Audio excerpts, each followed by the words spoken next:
So, how many of you have ever broken your phone, like cracked a screen? Anybody done that? Okay, so most of us have done that at some point. How many of you currently have a cracked screen? Is that a lot? Okay, yeah, isn't that the worst? Like just those oh, it's awful when this all cracked up. And you learn something when you crack it, you need a case. And you need a good case, not a cheap case you gotta have. It's like, I had a case and it broke, okay? But you need one, you need some way of protecting it. I actually don't use a case because I don't like the way that feels. I just like the way it was made. So that means though I have to be extra careful. Like I have to protect it very much. So like when I have rules, like I don't put it in athletic shorts.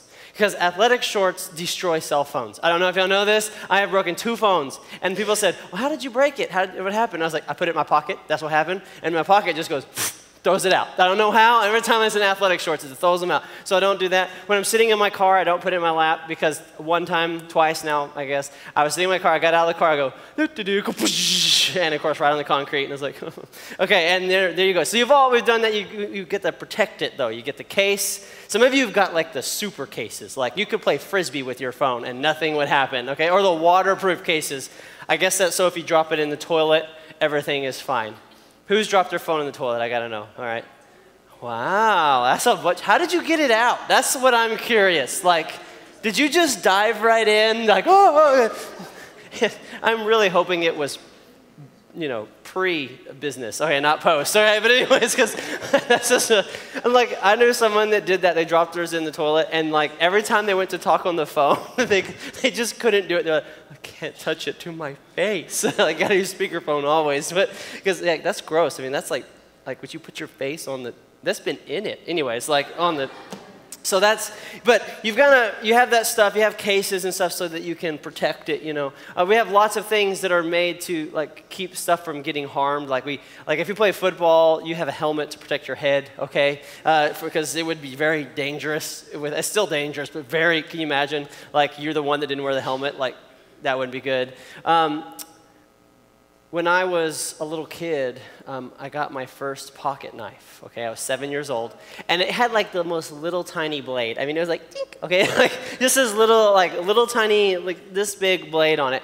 But I remember I'm 7 when I got it, probably around 8, I started having these thoughts, if somebody breaks into the house, I'm gonna guard my house. And so I kept this little pocket knife on my nightstand, okay? I'm 7 years old, what am I gonna do?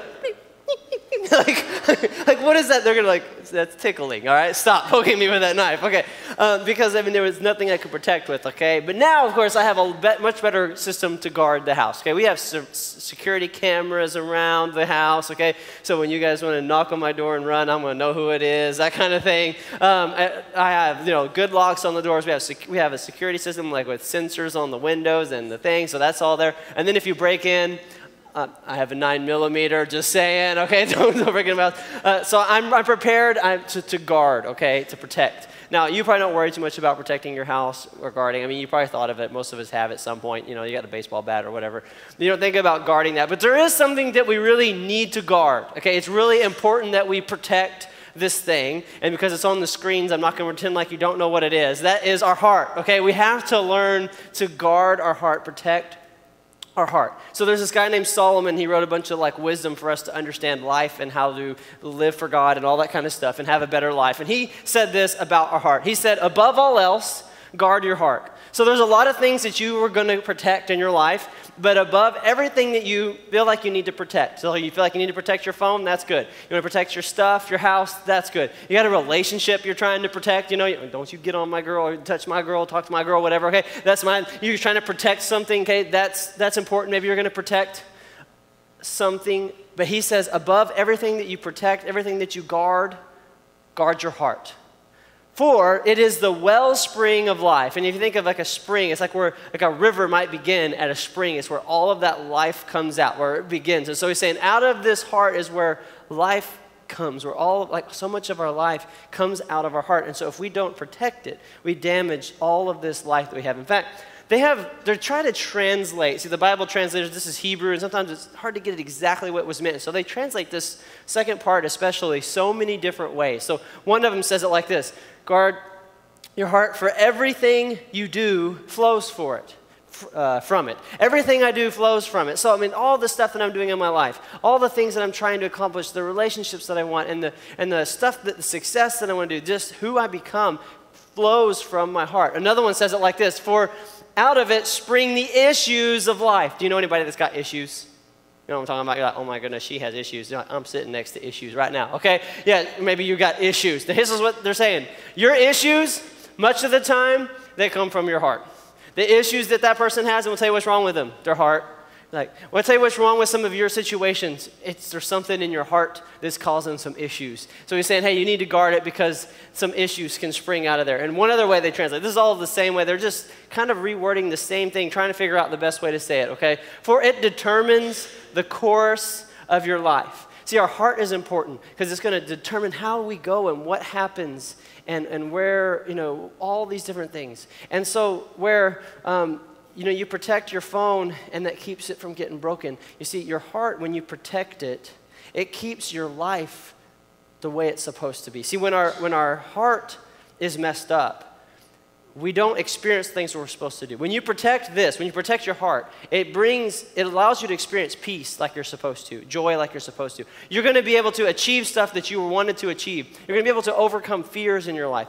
Your relationship with God can stay strong. It is important for really every area of our life. That's why he says, above all else, guard your heart, because it is so, so important. If we don't guard it, then we're going to have some problems. In fact, I was thinking about this a little bit. Sometimes we try to change and we have a hard time. So let me just demonstrate it like this, okay? Ask me, say, PJ, what are you doing? What are you doing? PJ, what are you doing? What are you doing? Yeah. Thank you. He still can't say it right. All right, anyways, I'm pouring Dr. Pepper. I'm making myself a Dr. Pepper, okay? That's not right. That doesn't taste like Dr. Pepper. Okay, I'm going to try it again. I'm pouring myself some Dr. Pepper. I want Dr. Pepper, okay? I'm like, this is the stupidest illustration.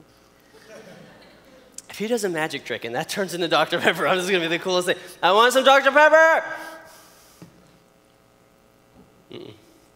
Didn't happen. Now, you're like, this is dumb, right? Okay, but I'm trying to make an obvious point.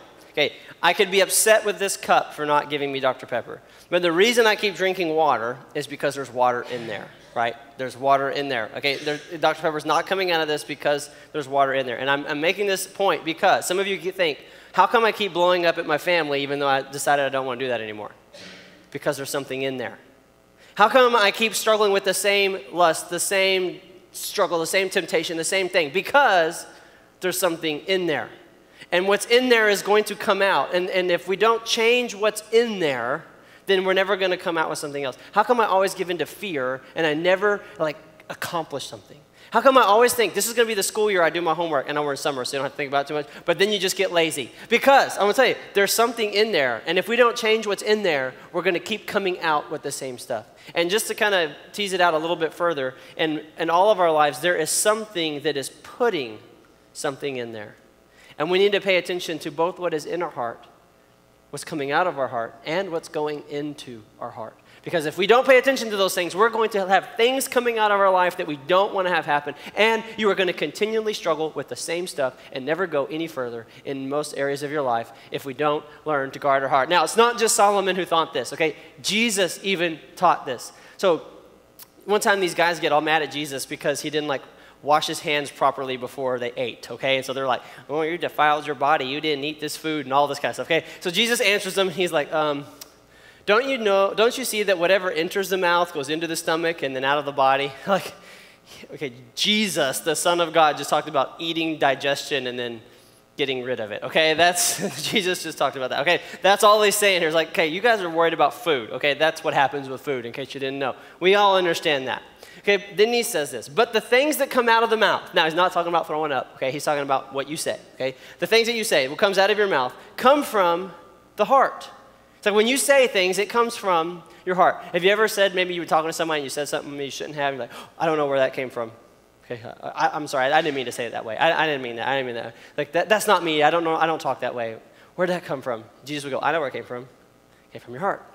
See, the things that come out, sometimes when our sensor gets down or we get kind of mad and those things come out, it's because There's something in our heart. He takes it even further than that. And he says, but out of the heart come evil thoughts, murder, adultery, sexual immorality, theft, false testimony, slander. And we could go on. We're saying, okay, those things that you do that you wish you wouldn't do, that comes from the heart. And if we don't change the heart, we're going to keep doing those things. We try to stop and we put this barrier and we do this thing, but somehow it always just comes right back out again because our heart didn't change. If we don't do something about the heart, we can't keep this stuff from happening. And he goes on. Oh, this is actually another passage. He tells us there's the good side to this too. The good man brings good things out of the good stored up in his heart. In other words, you can store good up in your heart and good will come out. You will see success in your life. You will see overcoming some struggles in your life. You will see good things if you store up good things. The evil man brings evil things out of the evil stored up in his heart. And so when we store up evil, when we store up the wrong things, that comes out. For out of the overflow of the heart, the mouth speaks. And he talks about the mouth again and the things that we say. And if you just, one more thought about the heart before we kind of dive into what we want to do about it. If you really think about this, okay, it says that you confess with your mouth that Jesus is Lord. We're talking about how to be saved. You confess with your mouth that Jesus is Lord and believe in your heart. It is in your heart where you believe and are saved. Your heart is important. Your heart has to do with your eternal salvation. It has to do with how we live our life now. It has to do with whether you're going to have joy and peace and happiness now or stress and all that other stuff now. If we don't get our heart right, our whole life doesn't go right. And because of that, Solomon, who's this wise guy, goes, okay, you guys need to know, above all else, guard your heart, for it's the wellspring of life. If we don't guard it, if we don't protect it, we can get our whole life messed up. And you've all seen somebody's life who blew up and things got so bad and you're like, how could they have done that? How could they have let that happen? Because they ignored their heart. So we don't want to ignore our heart. We want to protect our heart and even do more than maybe just guard it, but even put in the right things and change our heart for the better. So I want to help us do that. And we're going to do it for 4 weeks. So tonight, we're not going to answer every single thing about how to have a good heart and how to clean out your heart. We're going to talk about excuse me, that was very loud. We're going to talk about one thing for your heart, okay, that we can do to improve our heart and to guard our heart. And the good thing is I don't have to like just make stuff up, okay, and I don't do that. Because Solomon keeps talking, and he tells us how to protect our heart. So we're going to look at the first thing that he says and how we're going to do that, and it's the next verse. He says this, put away perversity from your mouth, keep corrupt talk far from your lips. He talks about these things, the things that we say, and he's like, if you're going to guard it, you've got to keep this corrupt talk far from your mouth. Now, I kind of was in a little conundrum, I guess that's the word, when I was thinking about this, because I was like, okay, wait. Jesus said, you have your heart, right? And out of your heart, you speak, right? So this is in my heart, and so I speak. But this sounds like if what I speak determines my heart. So does my heart make my speaking, or my speaking make my heart? You want to know what the answer is? Yes. Yeah, smart guy. Yes. They're both. What I say comes from my heart, but the things that I continually say will change my heart. You cannot just speak certain things all the time and not think that it will affect your heart. So if we want to guard our heart, we need to be careful about what he calls corrupt talk or perversity from our mouth. And we want to maybe to make our heart grow and get closer to God and more in line with what he wants for us, we need to start saying certain things. So I'm just going to talk about a few. There's like a list, I mean, so long we could talk about it for hours, so we're just going to do a few things that I think are really common and really big, and that you, I hope, will see how they will affect your heart. So we'll just start really simple, okay, with this word that we all know when we think about our mouth, and that's lying, okay? I'm not going to spend a lot of time on it, but just think about this. Lying is one of the most destructive things that you do in your life in relationships. Some of you have lied to your parents and you have spent years trying to overcome the lost trust, right? So there's that relationship thing. But you know what lying does to your heart? It says that my needs are more important than their needs. That I can, making sure that I'm taken care of, I'm protected, no matter what I have to say, is more important to them. It builds up selfishness in our heart. So we got to protect our mouth from that. When you see that coming out, you're going, there's something in my heart of selfishness, and I got to deal with that. And I got to make sure that I'm protecting my heart and protecting my mouth from saying those things. Okay, let's go on. Here's another one. Tearing others down. Now, I'm going to be honest. This is the one I struggle with. Now, not specifically, like I don't go up to somebody and be like, you dumb, okay? I don't do that, okay? I don't like tear people down. I just do it behind their back, okay? Now what I mean by that is it's hard. It's like a struggle to not talk bad about people. I mean, I don't know if you have this. I mean, me and my wife will be walking down the mall and we'll see this person and he'll be like huge, okay? And I'll be like, man, does he never stop eating at Golden Corral? Or I mean, what's, the Chinese buffet is like, come back here, okay? Eat too much. You're like, what is going on with this guy? It's like, what do you want on your pizza? Krispy Kreme, okay? Like, Krispy Kreme pizza? I'm like, okay. And it just starts coming out, and I'm like, I gotta stop. This is a make-believe person, okay? I'm not talking about a real person. And so and here's what it happens. You start to just tear somebody down, whether it's to their face, behind, maybe they never know, it's just to one other person you don't even know, but you start to tear people down, and this is what happens in your heart. Are you ready? You start to make yourself feel better by making somebody else feel worse, by making them look bad. And so what it does, it creates one of the most destructive heart problems, and that is pride. I'm not that bad. Look how bad they are. Look at what he does. Look, he doesn't go to church. He didn't worship. He just talks during church the whole time, doesn't pay attention. Look at him. Look what she does. Can you believe what she did with her boyfriend? Blah, blah, blah. And you start talking, and and it makes you have pride, and it tears others down, and it's so destructive for your heart. And so if you see these things, it should be an alert. There's something going on in my heart, and also I am putting more junk in. We need to we should guard ourselves from tearing other people down. Using the Lord's name in vain. Now, this is one of those things people don't think much about, but this is stuff, you hear this all the time. Something good happens and somebody goes, oh my, okay? And I hate even saying it right now as an illustration, right? They say, oh my, I can't even make myself say it. God, okay? Like that's what they say. And this is what we're doing. We're just using the Lord's name like it's nothing. I mean, it's one of the 10 commandments. Do not misuse the name of the Lord. Do not misuse the name of the Lord. We're just using it like it says. And they will, something bad happens, and so they say, Jesus, that is the one who died on a cross for you, and you're just going to curse with it? Or like something bad happens, and they're like, oh God, right? And then something happens later, and like, oh crap. Wait a minute, okay, so, oh crap. Should I say that up here? I'll just say it anyways. Oh crap, oh God. Did you just put the creator of the universe on the same level as that? Do you hear what I'm saying right now? Now, you're like, oh, come on, no big deal. Okay, other than being a 10 commandment, let's not even worry about sin at this point. Okay, let's just talk about what it does in your heart. God is just a thing. He's maybe not even real. He's just an expression I say when I'm angry. Jesus is just an expression, not the one who died on the cross for me, who poured out his blood and all that suffering for me. And it does something to your heart. And so, man, we need to take not let ourselves use his name in that way. Filthy and vulgar language. This is so bad for your heart. And I don't want to get into all of what it could be. It could be, sexual talk and all this different thing. You know what filthy and vulgar things are, right? But I am going to help you understand maybe a little further, because we don't just talk with our mouth anymore. We talk with our thumbs, don't we? Okay? Y'all know phones, okay? Whether it's Snapchat, Instagram, whatever. Okay, so I'm gonna say something, and I'm gonna be very careful. Okay? Now, if you don't know what I'm referring to, that's okay. Okay? Just be glad you don't even know. Okay? But for the rest of you, I want you to just there's this emoji, okay? That's a vegetable, and people use to represent a part of the male anatomy, okay? Now, if you know where I'm going, you'll know what I'm talking about. If you don't know, you're good, don't worry. So let me just make a point here, okay? At what point in a Christian's life should you be okay in your heart when you're taking that and putting it on your posts on Snapchat and putting it on your friends and doing things, and you're using it in a extremely vulgar and filthy way? Right? Like, why would I look at my heart and go, yeah, I'm okay as a follower of Christ if that's what I'm doing? That should be an alert to you. And let me ask you, do you think that you are putting good things into the hearts of your friends who are seeing those posts, or are you putting in more junk than they already had, just putting it on there? So we need to be aware of the junk that we're saying and the junk that we're posting, and making sure that we're guarding our hearts and even the hearts of those around us.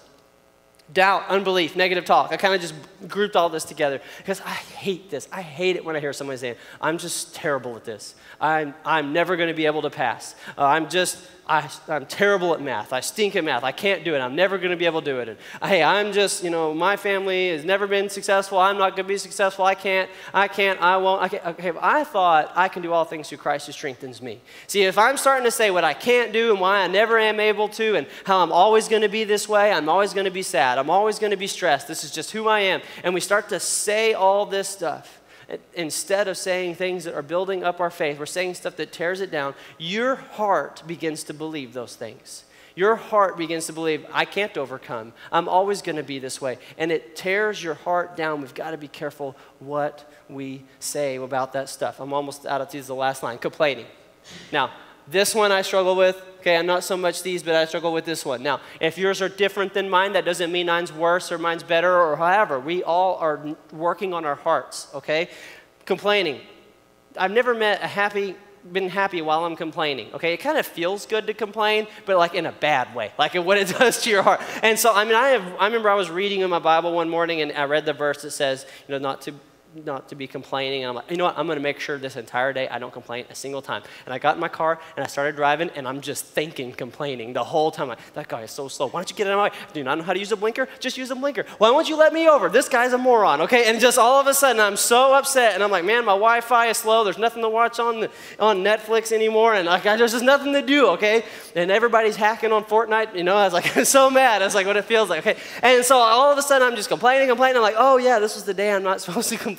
And it's just so natural for us to do. But when we start to complain, what it does in our heart is it starts to put our focus on just our stuff and not on God, on what He can do. It makes us selfish. It makes us just not at all grateful for the things that we have. And it tears down our heart. And now we could keep going. And there's so many things that we say and we do that hurt our heart. But I don't want to go on that anymore. I just want to really fast think about the opposite, okay? The opposite of lying would obviously be truth. And if we begin to say truth, what it does is it's going to start to encourage your heart and put good things into your heart. As you begin to, I heard one person say, we are never more like the devil than when we're lying, because he's the father of lies. We're just like him when we're lying. So we want to be the opposite of him, and that's when we're speaking truth. Tearing down others, that's building others up. When we are building others up, it does something in your heart. See, when you're tearing people down, what that does is that builds up pride. Look how good I am. Look how bad they are. When you're building others up, it begins to help you develop humility in yourself, because you realize the goodness that are in other people. And, man, it helps your relationships. You'll begin to see people differently. You see, if I was to always go around talking bad about Tracy, my wife, and I was just to come up with some stuff, I can't believe she left this out on the counter. I don't know, something stupid. She doesn't do anything. But anyway, if I just started just finding stuff to tear her down so I'd sound good, so it'd be funny, and I'm just tearing her down to other people, tearing her down. You know what's going to start to happen in my heart? After a little bit of time, I'm going to start to believe those things in my heart. And my heart towards her would begin to change. But if I'm always building her up and talking about the good things she does and how much my heart towards her changes. See, some of you have a relationship with someone in your family right now, and it is bad. And if you would stop tearing them down to all your friends and to everybody else and start building them up and speaking good things, your heart towards them would change, and your entire relationship with them would change. We've got to start watching what we're saying. Here's one, honoring God's name. Instead of just using it however, we want to honor it. If you begin to honor it, I'm going to tell you, the way you see God will change. The way that you pray will change. Your prayers will be more meaningful if you begin to do that. We want to speak wholesome and pure language, okay? Sometimes that just means you have a thought and you go, that ain't coming out, okay? And that's the way it's going to be for a while. And you know what? If you can start to just begin to take those and say, that's not the way I'm going to speak anymore, and speak different, over time, those thoughts will get less and less and less, and it's not going to be as hard, and your heart will begin to change and to be more pure. And we change this to just faith. Instead of saying, I can't, you might say,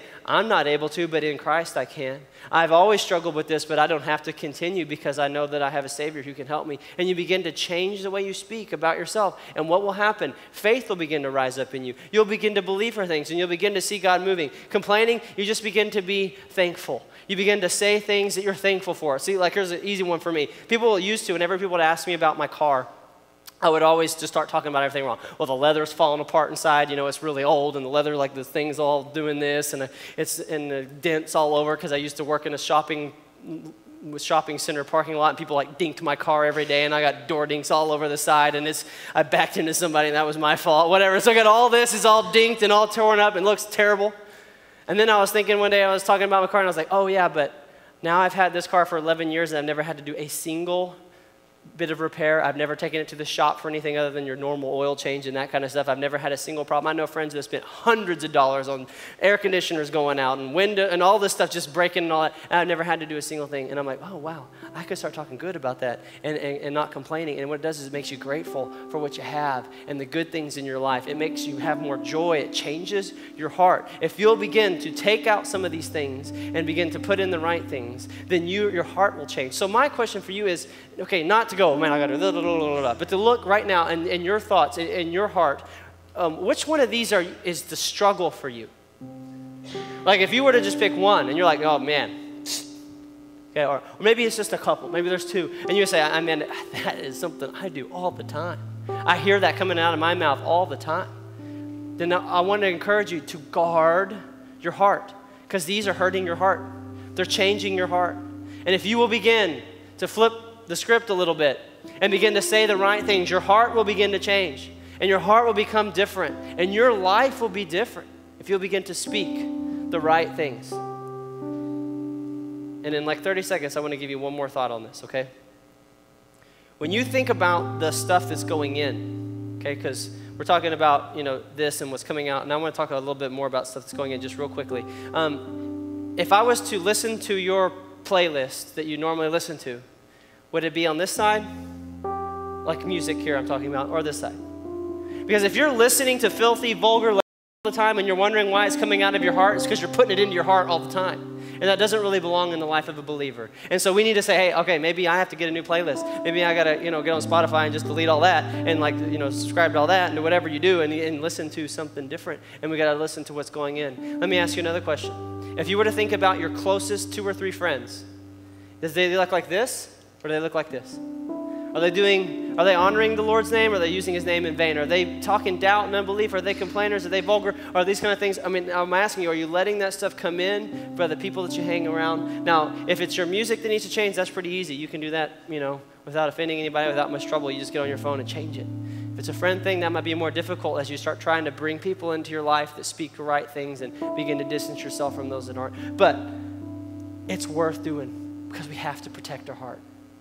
See, what I want for me is to have a heart that is strong, to have a heart that knows that can have joy when stuff is coming against me, that can have peace when life is a storm. I want to have a heart that presses on and is successful and achieves things and does great things for God and doesn't give up when it's hard. I want to have a heart that does those things. And you know what I want for you? I want you to have that kind of heart. I want you to have a heart that when a relationship messes up, that you have something that is strong inside of you that keeps going and finds strength and finds peace. I want you to have a heart that when things are hard to accomplish, you just keep pushing right on through and you're the one that's successful. You're the one that they go, wow, look at what he did. Look at what she did. She was able to do so much, and it would come from the heart that you've built up in God. I want you to be the one whose relationship with God only goes up, only gets stronger, and it only happens if you guard your heart.